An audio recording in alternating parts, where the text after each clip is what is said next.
안녕하십니까 전국 유튜브 구독자 여러분, 아프리카TV 시청자 여러분, 여러분과 함께 최신 사건 관련 컨텐츠를 진행하는 김원 사건 파일의 김원입니다.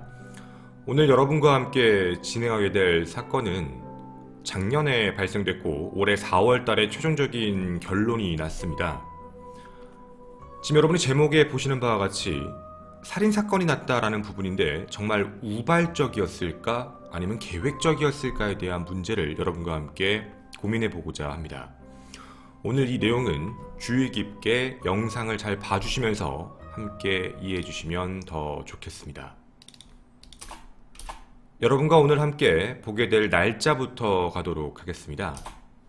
2017년 6월 16일 오전 10시 58분으로 저희는 거슬러 올라가도록 하겠습니다.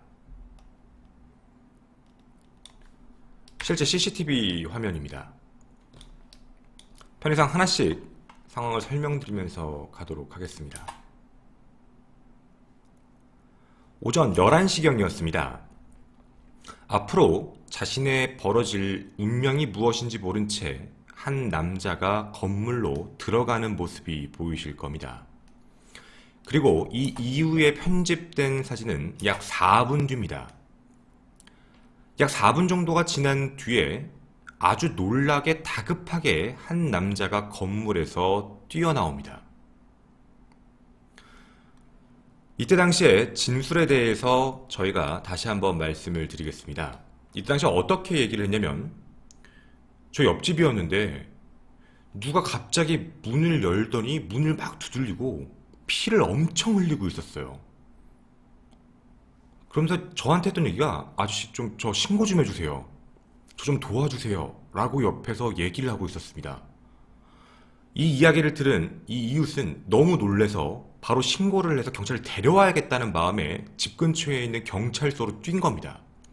바로 지금 이분이 이제 옆집에 살았던 남자입니다. 그리고 그 이후에 그 피 흘리는 남자는 119에 전화를 걸게 됩니다. 그리고 전화해서 했던 멘트는 이 말이었습니다. 응급차 좀 빨리 보내주세요. 저 병원에 빨리 가야 될 것 같은데, 여기 지금 살인사건 났어요. 여기 지금 피 터지고 난리 났습니다. 빨리 좀 와주세요 라는 신고 전화였습니다. 119에 자신이 생명의 위협을 느끼고 있다, 자기가 곧 죽을 수도 있을 것 같다 라는 두려움에 가득 찬 한 남자의 목소리의 전화였습니다. 그리고 그 이후에 전화를 끊지 않고 119는 계속적으로 상황 판단하기 위해 물어보게 됩니다. 지금 이제 바로 출동 중입니다. 출동 중인데 지금 현재 상황은 어떻죠? 라는 질문에도 되게 힘들게 계속해서 그냥 빨리 와주세요, 그냥 와주시면 됩니다 라고만 이야기를 하게 됩니다. 그렇게 신고가 들어간 이후 경찰과 119가 도착을 하게 됩니다. 보시는 분이 경찰이십니다. 경찰이 도착하자마자 그 신고를 했던 피 흘리는 남자는 이렇게 얘기합니다. 저 지금 크게 다쳤습니다. 그리고 진짜 몸에 피가 나고 있었거든요. 병원으로 좀 빨리 이송 좀 시켜주십시오 라는 부탁을 합니다. 그리고 지금 저 안에 살인사건 난 것 같아요. 이 남자는 자신이 당한 일을 너무 정신이 없고 경황이 없는 상태라 자세하진 않지만 어느 정도 이야기를 하면서 이 안에 뭔가 살인사건이 났다, 나도 지금 너무 놀랬다, 나도 다쳤다 라는 식의 어필을 하며 자기를 먼저 병원에 데려다 줄 것을 요청을 하게 되고, 먼저 응급실 중환자실로 후송되게 됩니다. 진짜 어느 정도 다쳐 있을지는 몰랐으니까 말이죠. 근데 피해자가 이 사람만 있었던 게 아니었습니다. 이제 이 영상을 보시면 피해자가 등장합니다. 부축이 돼서 걸어 나오고 이곳에 이제 눕혀지시는 분입니다. 이분은 이런 모습이었는데요, 외관상으로도 굉장히 심각한 상황이었습니다. 전에 있었던 사람의 상처하고는 정말 비교도 되지 않을 만큼의 상처였던 거죠. 자상 정도로만 말씀을 드려도 일단 겉으로 보이는 부분이죠. 목에서 어마어마한 피를 흘리고 있는 상황이었고, 그뿐만이 아니었습니다. 복부에서도 그리고 허리에서도 계속적으로 피가 나오는 게 보였던 거죠. 당시 출동했던 경찰청도 되게 당황하긴 마찬가지였습니다. 2명의 피해자가 있는 살인사건인 거죠. 물론 아직은 살인 상태는 아니었습니다. 살아계신 상태였던 거죠. 상처가 너무 심한 상태, 누가 봐도 예기 같은 날카로운 칼 같은 걸로 찌른 상태라고 보였던 겁니다. 그렇게 먼저 갔던 사람 이후로 이분도 앰뷸런스를 타고 이제 그쪽에 있는 충주 병원에까지 이송이 되는데, 충주에는 응급수술을 할 수 있는 외과 의사가 아예 없었습니다. 결국 가다가 이게 없구나라는 판단을 하고 헬기에 급하게 태워서 연세대학교 원조에 있는 병원까지 이송을 하게 되는데, 그 이송 도중에 이 피해자는 숨지게 됩니다. 즉 돌아가신 거죠. 이제 이 사건은 살인사건으로 변화됩니다. 피해자는 사망했고 유일하게 남은 건 그 현장에 같이 있던 목격자이자 같이 피해를 받은 한 남자, 그리고 그거에 대해서 신고를 같이 했던 이웃 주민 정도가 이제 목격자가 되는 겁니다. 먼저 후송되었던 목격자도 분명히 무사해야 될 텐데 라는 경찰은 걱정을 하기 시작을 했던 거죠. 만약 이 사람이 잘못되거나 정말 이 사람까지 사망해버리면 실제 범인을 알 수 있는 방법 자체가 없었던 겁니다. 이런 생각을 하며 이웃 신고자부터 시작해서 참고인 조사를 조금씩 시작을 하기 시작했죠. 충북지방경찰청은 수사를 하기 시작하면서 뭔가 이상한 점이 발견되기 시작합니다. 총 이상한 점이 4가지가 확인이 되기 시작을 하는데요. 첫 번째입니다. 이웃 주민에게 신고를 해달라 라고 말을 하는 사람은 돌아가신 사망자가 아니라 목격자였습니다. 이웃 주민이 처음 본 남자가 돌아가신 분은 아니었습니다. 일단 그 두 번째 이상한 점은 뭐였냐면 119에 신고를 한 사람도 사망한 사람이 아니었습니다. 그리고 이웃 주민도 아니었고 바로 목격자였습니다. 목격자가 자기가 자기 죽을 것 같으니까 빨리 도와주세요 라고 얘기한 게 목격자였던 거죠. 자기를 구해달라라고만 얘기를 한 겁니다. 지금 누군가가 칼에 찔러서 되게 힘들고 곧 죽을 것 같다라는 거 좀 중요한 게 아니라 자기를 일단 살려달라라는 식으로 먼저 얘기를 했던 거죠. 그리고 세 번째입니다.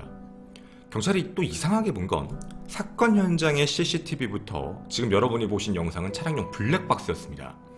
블랙박스까지 모두 분석을 해봤는데 그 피해자의 집 쪽에 들어간 사람이 피해자 이외에는 그 누구도 없었습니다. 사망한 사람이 들어간 이후부터는 어디에도 없었던 거죠. 그리고 놀라웠던 건 사망한 사람이 누구였냐면 여러분이 아까 보셨던 영상 중에 10시 58분 그 집으로 들어가던 사람입니다. 그 집에 들어가서 4분 만에 사망을 한 거거든요. 그리고 네 번째, 뭔가 이상한 일이 생깁니다. 지속적인 조사, 참고인 조사, 신문 조사에 그 목격자, 병원에 먼저 가 있던 목격자는 질문을 피하기 시작합니다.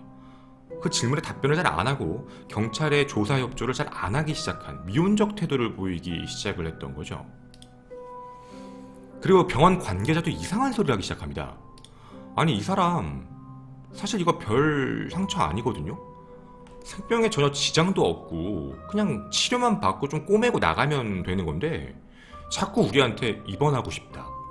입원하려면 어떻게 해야 되느냐. 이거 입원해야 되는 거 아니냐. 계속적으로 이런 얘기를 해요.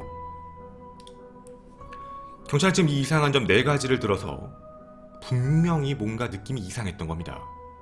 자, 목격자라고 알려져 있던 사람은 그 빌라에 살고 있던 사람. 근데 막상 사망한 사람은 집 밖에서 들어왔던 사람. 근데 그 사람이 들어가서 4분 만에 피습을 당하고 양쪽의 사람이 다쳤다. 이거 분명 예전부터 말씀드렸지만 이 사건의 최고의 용의자, 목격자가 곧 용의자가 될 수 있다라는 바로 그 상황이 돼버린 겁니다. 그 목격자는 바로 그 집에 살고 있는 55세 이름 권 씨였습니다. 이제 최고의 용의자가 됐던 겁니다. 도대체 그러면 이제 우리가 궁금해지는 상황은 이겁니다. 피해자와 이 권 씨가 도대체 무슨 관계일까에 대한 문제죠. 권 씨에 대해서 확인해 봤습니다. 권 씨는 53살, 피해자는 53살 이 씨였는데요. 한 집안의 가장이었습니다. 당시 이 씨는 KT 기능직으로 입사해서 능력을 인증받아 어마어마하게 많은 공로패를 실제로 받았습니다. 하지만 2014년 명예퇴직을 하게 된 거죠. 그건 내부의 집안적인 문제입니다. 명예퇴직은 권고적으로 하는 경우가 많기 때문에. 하지만 그 능력을 인정받았기 때문에 너무 일을 잘하셨던 거죠. 다시 한 달 만에 KT의 밑에 있는 자회사에 다시 입사를 하시게 됩니다. 거의 스카웃 개념이었던 거죠. 인터넷 서비스와 개통 AS 업무도 하셨고 휴대폰, 인터넷 이런 신규 고객을 유치하는 일까지 모두 수행을 하시는 일로 들어가시게 된 겁니다. 53세 또 다른 일을 같은 일이지만 자회사에서 또 하시게 된 거죠. 실제로 KT 원래 있을 때도 하셨던 일이었습니다. 하지만 자회사로 들어가다 보니까 임금은 절반 정도로 깎여 월 230만 원 정도를 받으셨고 근무 시간은 늘었습니다. 월요일, 토요일 6일 근무를 하셨고 아침 7시 반부터 저녁 7시에서 8시까지. 그리고 이 월급 가지고 대학생, 그리고 이제 학생인 또 자녀, 그리고 아내, 그리고 이제 어머니죠. 80대 어머니까지 돌보셨던 슈퍼맨 같은 가장이었습니다. 되게 빠듯한 생활이었지만 어찌되었든 열심히 일을 하며 가장으로서의 책임을 지고 있던 바로 피해자 이 씨였습니다. 자, 그럼 이렇게까지 얘기를 해보면 이 둘의 접점이 되게 독특하게 나옵니다. 이 둘의 접점은 비면식범입니다. 집에 살고 있는 사람, 권 씨, 그리고 그 집에 들어가는 사람, 이 씨. 근데 이 둘은 비면식범인 관계지만 접점은 하나가 있습니다. 바로 이 씨의 직업적인 문제죠. 피해자 이 씨가 그곳에 왜 갔을까? 그것도 아침 10시 58분에. 당연히 단 한 가지 이유입니다. 인터넷 점검 요청을 권 씨가 했던 겁니다. 점검을 좀 해달라. 내 인터넷이 너무 느리다. 라고 이야기를 했던 겁니다. 그래서 그 요청을 받고 10시 58분 들어갔고 그리고 4분 만에 이런 봉변을 당하게 됐던 거죠.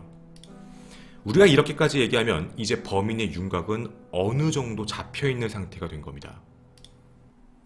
그렇게 경찰은 권 씨를 살인 용의자로 긴급 체포하고 증거를 수집하기 시작하고 10일간의 구속으로 총 6번의 조사를 합니다. 그리고 마침내 입을 열지 않았지만 프로파일러가 들어가서 이 사람의 자백을 받게 됩니다. 이 사람이 살인한 이유가 굉장히 기가 막힙니다. 일단 살인 용의자 권 씨는 전과가 단 한 번도 없습니다. 그리고 10년 전에 어머니가 사망한 뒤 친척과 모든 연락을 끊고 혼자 생활을 했죠. 2007년부터 권 씨는 KT 인터넷을 이용해 오고 있었는데 안성에 살다가 안산에 살다가 대부도 아니면 충북 보은 이런 데 살다가 2017년 4월에 충주로 이사 오게 됐던 겁니다. 특별한 직업은 없고 인터넷을 통해 주식 투자 그리고 컴퓨터 게임 같은 걸 하며 대부분의 시간을 보냈던 사람이죠. 저희도 내부 조사하고 확인을 해본 결과였습니다. 주식 투자를 했을 때 아침마다 봤던 방송이 있었습니다. 그게 바로 저희 플랫폼 아프리카TV였습니다. 아프리카TV의 주식 방송을 함께 보면서 그 주식 투자도 하고 그리고 컴퓨터 게임도 하고 그런 식으로 대부분의 시간을 보내고 생계를 유지하고 있던 상황이었던 거죠. 인터넷 자체도 제일 저사양의 인터넷을 썼습니다. 요금 자체가 가장 낮은 걸 썼던 거죠. 근데 이렇게 되면서 권 씨는 매번 KT에 전화를 해서 항의를 합니다. 인터넷이 느리다. 인터넷이 뭔가 문제가 있는 것 같다. 계속적으로 민원을 자꾸 제기하고 점점점 과격해지기 때문에 이미 KT 내에서도 진상 고객이라고 유명한 사람이었다고 합니다. 이런 실제 신고가 너무 자주 빈번하다 보니까 인터넷 설치기사는 굉장히 자주 그 집에 방문을 했던 거죠. 하지만 그렇게 방문을 해도 제대로 고쳐지는 게 없다라고 판단을 했는지 모르겠습니다. 그리고 사건 당일날도 그 문제로 말다툼을 했다고 합니다. 당시에 권 씨입니다. 설치기사였던 이 씨가 들어오는 걸 보자마자 당신도 갑질하러 왔느냐 라는 말을 했다고 합니다. 그리고 그거에 대해 격분해 흉기로 이 씨의 목, 복부, 허리, 목을 찌르고 잡는 사람을 복부를 찌르고 그거에 몸을 돌리는 사람을 허리까지 찔러서 3차례 휘둘러서 사람을 숨지게 한 것이었죠. 그리고 권 씨는 이렇게 얘기합니다. 우발적이었습니다. 너무 화가 나서 그랬습니다. 인터넷이 제대로 설치가 안 돼서 고쳐달라고 계속 얘기하는데도 안 돼서 정말 순간적으로 갑질하는 것 같아 화가 나서 찔렀습니다. 이렇게 진술을 합니다. 당시에 권 씨도 흉기를 휘두르며 자신의 손과 얼굴 같은 데도 다쳤고요. 치료가 끝나고 체포가 되었던 거죠. 서비스가 마음에 안 들어서 7년 전부터 앙심을 품고 있었던 겁니다. 2007년부터 계속적으로 말이죠. 사건 당일에도 본인이 어떻게 보면 일부러 시비 건 것처럼 됐다. 근데 기분 나쁘게 답변을 하길래 진짜 홧김에 나서 화가 나서 그런 이제 일을 저질렀다 라고만 이야기를 하게 됩니다. 당시 이런 자백을 받아냈던 프로파일러는 이렇게 얘기합니다. 잘 얘기해보고 심리 상태를 확인해봤는데 피해망상 증세가 있다는 겁니다. 이게 어떤 피해망상 증세였냐면 인터넷을 일부러 느리게 하려고 설치기사들이 와서 자신의 컴퓨터를 느리게 하는 칩을 설치했다 라고 피해망상이 있는 겁니다. 그렇게 하는 사람도 없고요. 그렇게 할 수 있는 사람도 없습니다. 설치기사의 업무는 설치하고 AS를 봐주는 게 단데 이걸 칩을 설치했다라고 확인을 했던 거죠. 피해망상, 즉 정신적 문제라는 겁니다. 모든 문제는 내가 문제다. 내가 저렴한 인터넷을 이용해서 이런 문제로 생각한 게 아니라 남부터 시작된 거다. 전형적인 피해망상입니다. 그리고 자신은 피해망상으로 살인을 저질렀고, 그러니까 정신적 문제죠. 그리고 우발적으로 욱해서 사람을 죽였다 라고 주장을 합니다. 우린 아마 그동안 사건 콘텐츠를 진행하면서 여러분도 여러 번 자주 보셨을 겁니다. 우발적이다. 그리고 약간 피해망상 기질이 있다. 이런 경우에는 감형사유라는 게 붙게 되죠. 계획적인 것보단 우발적인 게 더 적고, 그리고 당연히 정신적으로 뭐가 문제가 있다라고 했을 때 감형사유가 붙는 게 있으니까 말입니다. 그런데 이 사건은 우발적으로 느껴지지 않는 것들이 있었습니다. 총 우발적으로 느껴지지 않는 이유가 3가지가 있었는데요. 여러분도 잘 생각해 주셨으면 좋겠습니다. 첫 번째입니다. 외출을 할 때 항상 흉기를 가지고 다녔습니다. 즉 정확히 말씀을 드리면 살인 도구, 즉 흉기를 늘 가지고 다녔다는 겁니다. 준비가 돼 있다. 살인 도구가 준비가 돼 있다는 건 계획적인 범행의 문제인 겁니다. 이걸 우리가 우발적이라고 봐야 될까에 대한 문제죠. 그런데요, 우리가 지금 이 사실이 더 소름이 돋고 무서운 건 뭐냐면 피해자 이 씨와 매치를 시켰을 때 좀 무섭게 됩니다. 인터넷 설치기사 분들은 돌아가며 누가 올지, 어떤 사람이 올지는 알 수가 없습니다. 즉 랜덤이죠. 뭐 어떤 사람이 또 올 수는 있지만 그 사람이 꼭 올 것이다 라고 판단할 수는 없습니다. 분명 계획적으로 살인도구를 갖고 있었는데 문제는 대상이라는 게 정해져 있지 않았습니다. 계획성은 있는데 대상을 정하지 않은, 나는 분명 누군가 죽일 거야 라는 거였죠. 즉 이 설치기사 이날 오셨던 분이 이 씨가 아니라 다른 사람이었어도 그 사람이 사망할 수 있었던 사건이었던 겁니다. 누구든 오면 살인할 계획을 갖고 있었다라고 보는 게 맞는 거죠. 범행 대상은 그냥 내 집에 오는 설치기사, 그리고 내가 늘 준비했던 도구로. 자기가 우발적으로 화가 나서 살해 도구를 갖고 와서 찔렀다라고 말한 건 거짓이었습니다. 과연 우리가 이걸 우발적으로 봐야 될 걸까요? 두 번째입니다. 위장에 대한 문제입니다. 마치 자신이 목격자인 것처럼 위장을 했다는 문제입니다. 이웃 주민에게 그리고 119에게 신고해달라고 하면 내가 마치 살인 현장을 목격했고 나도 피해자다 라는 식의 일종의 코스프레 프레임을 씌운 거죠. 피해자보다 그리고 먼저 병원에 가서 치료를 받았습니다. 정말 다급한 상황이면 생명이 위태로운 그분이 먼저 갔어야 됩니다. 자기가 먼저 와서 저 지금 되게 힘들어요. 저도 좀 살려주세요 라는 얘기에 먼저 도착한 응급차를 타고 가버리고 그 뒤에 온 응급차를 그 이후에 이 씨가 타고 가버린 겁니다. 즉 시간이 그만큼 더 지연이 됐던 문제였던 거죠. 병원에 가서 먼저 중환자실에 누워서 치료를 받게 됩니다. 더불어서 수사망 자체가 점점 좁혀오다 보니까 입원을 요구하기도 했죠. 누가 보기에도 이건 심신미약하고 상관이 없습니다. 정말 심신이 미약했던 사람이면 이 정도까지 살인을 저지른 뒤에 생각을 할 수 없다는 문제입니다. 만약 자기가 분노형의 범죄였고 사람을 죽일 게 목적이었고 정말 그 분노를 쏟아내고 끝났다면 살인을 저지르고 그 현장에 그대로 있다든가 말 그대로 훼손을 한다든가 아니면 그걸 어떻게 하고 자기가 도망갈 이유는 전혀 없거든요. 이런 형태의 모습을 띠는 게 정상적인데 그 이후에까지 모든 위장을 하고 준비를 했다는 부분입니다. 과연 이게 정말 우발적에 정말 심신미약일지가 의심이 가는 대목이었죠. 그리고 세 번째입니다. 도주 준비를 했습니다. 실제로 자기가 병원에서 치료를 받으면서 경찰 조사를 받고 있을 때쯤 아직 구속이 안 될 때였죠. 도주를 하기 위해 미리 짐을 쌌습니다.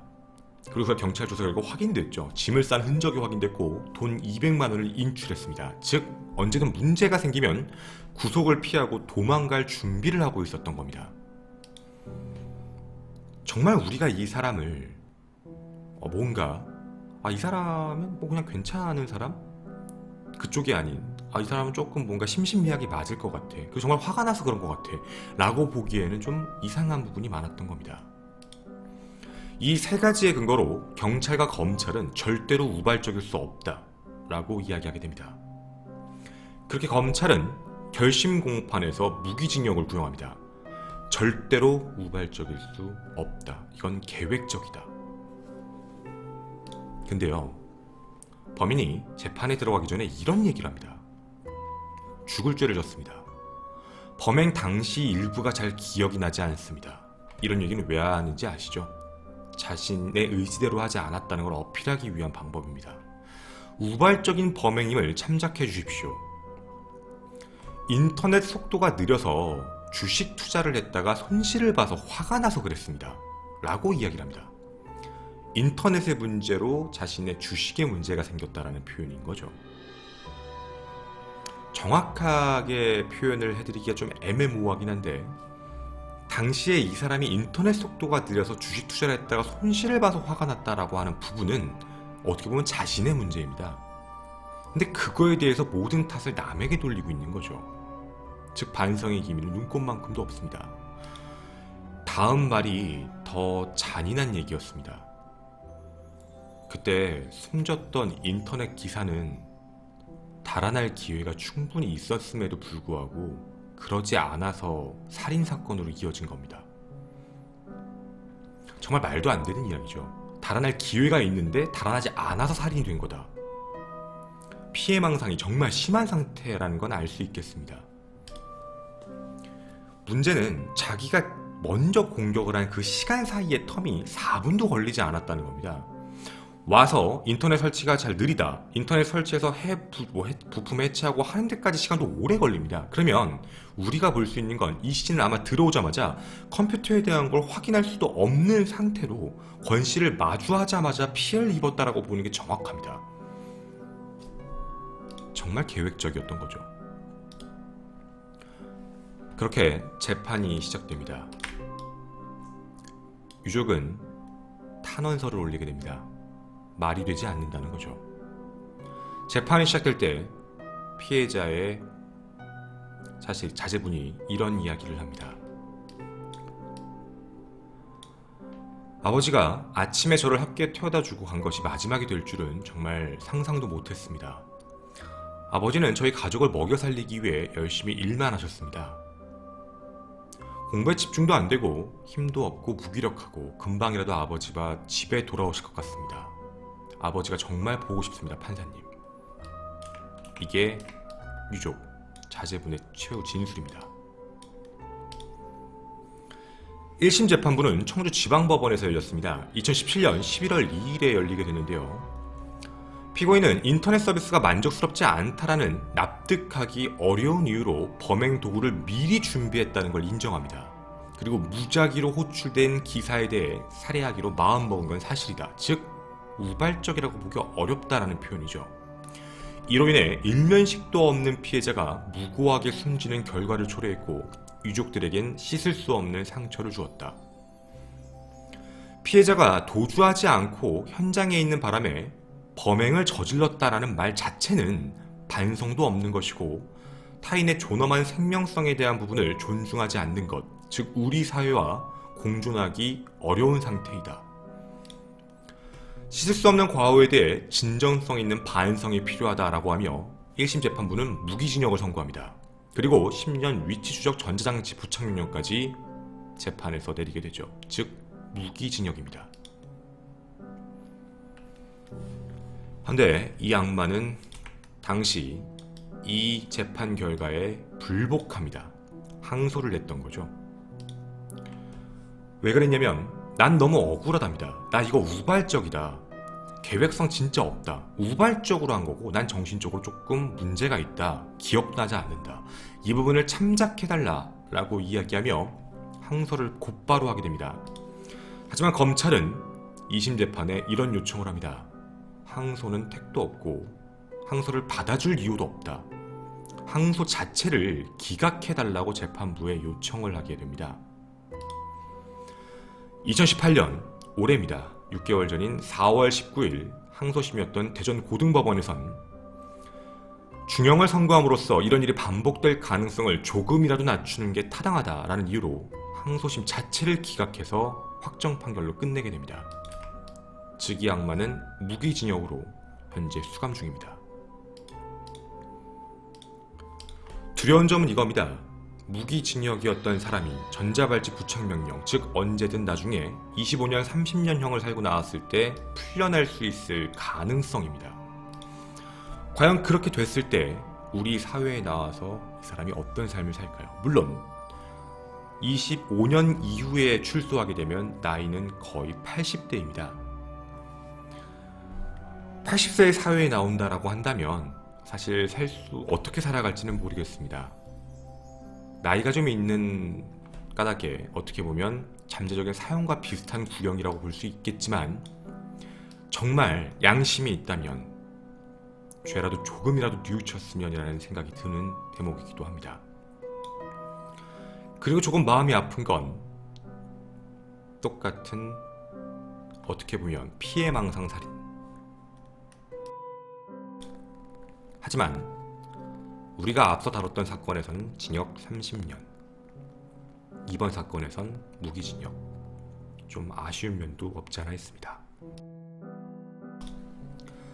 저는 김원 사건 파일의 김원이었습니다. 감사합니다.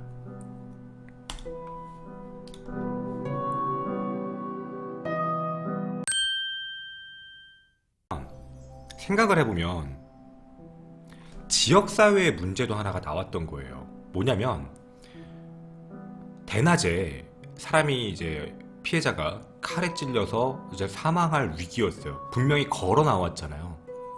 그러니까 살아있을 수 있는 상황이었어요. 근데 후송 도중에 근처에 있는 병원에 왜 그 수술을 할 수 있는 집도의가 없다라는 문제 때문에 이제 원주까지 가게 해서 헬기를 타다 보니까 사망을 하게 된 거거든요. 이게 근데 되게 저도 뭐 얘기를 전해서 듣긴 했지만 되게 위험하다라고 하더라고요. 그러니까 혈압에 대한 문제가 왔다 갔다 하는 사람이 헬기를 타고 이동하는 게 빨리 가는 것도 문제로 그 압력 차이의 문제 때문에 되게 조심스러운 거고 어떻게 보면 충분히 살 수도 있었는데 살 수 있는 기회가 있었음에도 불구하고 그 기회가 박탈된 거예요. 그래서 당시에 이 사건이 끝나고 나서도 지역사회에서는 문제가 되게 많았어요. 아니 진짜 이게 말이 되냐. 아니 어떻게 나름 그 큰 도시인데 충주라는 도시에서 어떻게 사람이 칼에 찔렸는데 이게 어떻게 의사가 없다라는 문제 때문에 사람이 사망을 하게 되느냐. 이런 문제 때문에 되게 말이 많았거든요. 저도 사실 이 문제는 좀 안타깝다라는 생각이에요. 물론 첫 번째 진짜 문제는 그 악마 같은 새끼고요. 그 악마 같은 애 때문에 자기가 살인을 했지만 시간도 끌었고, 두 번째는 자기가 먼저 응급차를 타고 갔고 그 이후에도 그러니까 그만큼 시간이 지연돼 버린 거예요. 이게 사실 목이랑 복부랑 허리 쪽에 칼이 찔렸다면 엄청나게 출혈이 나오기 시작을 할 텐데 빨리 대비를 1분 1초가 아까운 거거든요. 그래서 어떻게 보면 살릴 수 있었던 문제였는데 네, 살리지를 못한. 그래서 되게 당시 지역사회에서도 되게 말이 좀 많았고 그 이후에도 좀 얘기가 나왔던 얘기고 유족분들이 되게 마음 아파했어요. 왜냐면 유족분들의 입장에서도 아니 왜 못 살렸냐예요. 이거 충분히 왜냐 걸어 나오시잖아요. 그 CCTV에서 보면은 분명히 걸어 나오시고 충분히 살 수 있는 상황이었는데 어떻게 보면 이게 어떻게 이렇게 해서 돌아가시느냐. 네, 이렇게 얘기를 하는 거거든요. 그래서 이거는 참 그래요. 네, 어떻게 보면 정말 이제 미친 인간이 하나 있었고 그것뿐만 아니라 이제 지역 사회에서 함께 뭔가 이제 공조가 안 돼서 네, 이제 한 분 안타까운 이렇게 가장이셨던 한 분이 돌아가셨던 네, 그런 사건이었습니다. 그래서 이 사건을 여러분에게 제가 전달을 해드리고자 했던 이유는 그런 거예요. 사건에 대한 것도 얘기를 드리고 싶었지만 이분이 사실 꼭 돌아가실 상황은 아니었을 수도 있는데 사실 수도 있었는데 라는 거에 대한 그게 유족분들이 가장 안타까워하는 부분 중에 또 하나거든요. 그 이야기도 전해드리고 싶었어요. 그런 이야기에 대한 거는 어디에도 네, 나간 적이 없어서 네, 그래서 말씀을 드린 내용이었습니다. 네, 어쨌든 감사합니다.